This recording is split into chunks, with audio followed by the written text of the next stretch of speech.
She was 20 years old, standing on a frozen porch in Scranton, Pennsylvania, reading a note taped to her own front door. Win, you are an adult now. We need our own space. Please do not come back. Mom. Inside a cardboard box at her feet, her clothes, a photograph of her father in his railroad jacket, and her grandfather's silver pocket watch. The one thing that proved she came from somewhere. She had $10 in her coat pocket. And with that $10, she bought something that would change everything. Win Halloran came from railroad people. Her grandfather Padraig rode freight trains through Pennsylvania weather for 32 years, carrying a silver pocket watch set to railroad time, accurate to within 10 seconds a year. Her father Sean tried to escape it, worked in an insurance office for 2 years wearing a tie. Then, one Monday morning, he walked out, told his father that office felt like wearing somebody else's coat. Padraig slid the silver watch across the kitchen table. A railroad man should always know what time it is. Sean taught Win everything. How switches worked, how to read a schedule, that steel doesn't lie, gravity doesn't lie, and a train arrives when it arrives. Nothing else to discuss. Then, he died in a derailment when Win was 12. Padraig followed 14 months later. The watch was all she had left of them. Her mother remarried a man named Brendan. Not violent, just cold. The kind of cold that fills a room slowly until there's no warm corner left. At 16, Win got a job at Vera's diner near the old rail yards. Vera was a Polish-American widow who'd buried 2 husbands, both railroad men.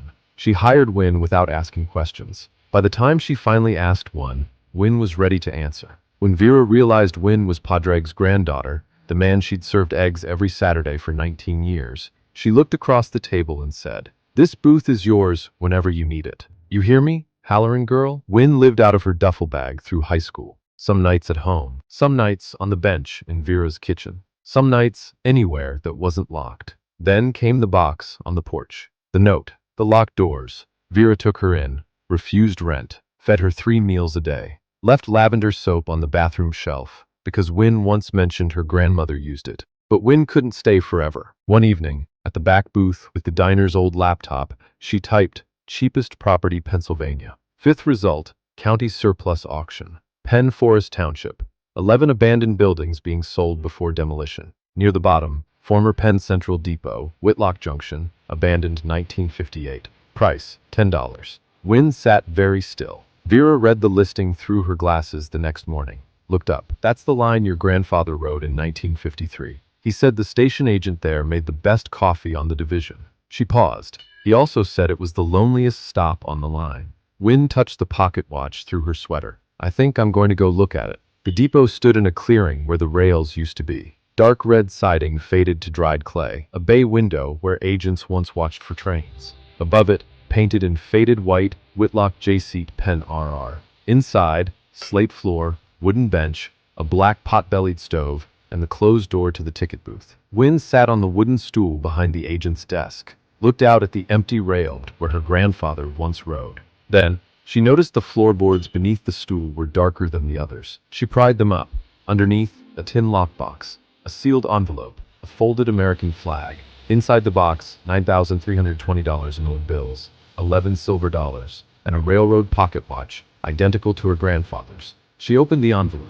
The letter was written in careful script. "My name is Harlan Bode.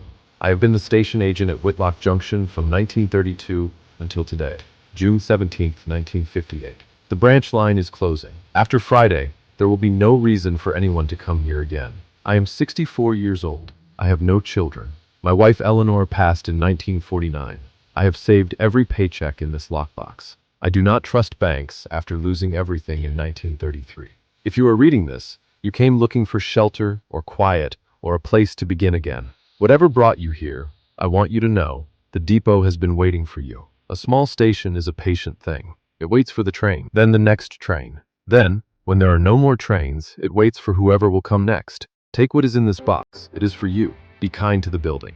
The coffee tastes better here than anywhere on the division. Harlan Bowyer, Station Agent, June 17, 1958. Win read it twice. Then said aloud to the empty depot, "Thank you, Mr. Bowyer. I will try." She spent patient months rebuilding. New roof, new glass in the bay window, fixed the pot-bellied stove. She didn't spend Harlan's money recklessly.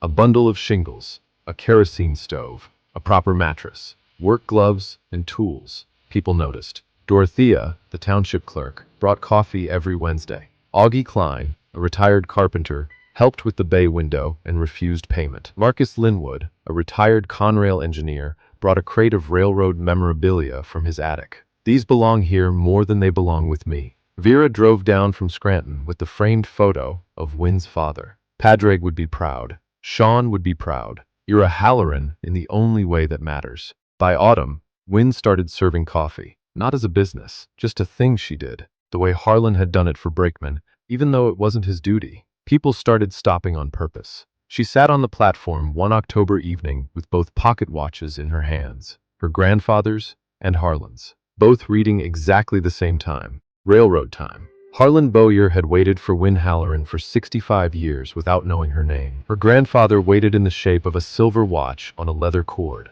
Her father waited in the smell of diesel and the names of freight cars she could still recite by heart. And sometimes the doors other people close are the doors that turn us toward the ones that have been waiting for us all along. Wynn Halloran was 20 years old and homeless. She had $10 to her name. She spent it on an abandoned train depot in the Pennsylvania hills. It was the best $10 she ever spent.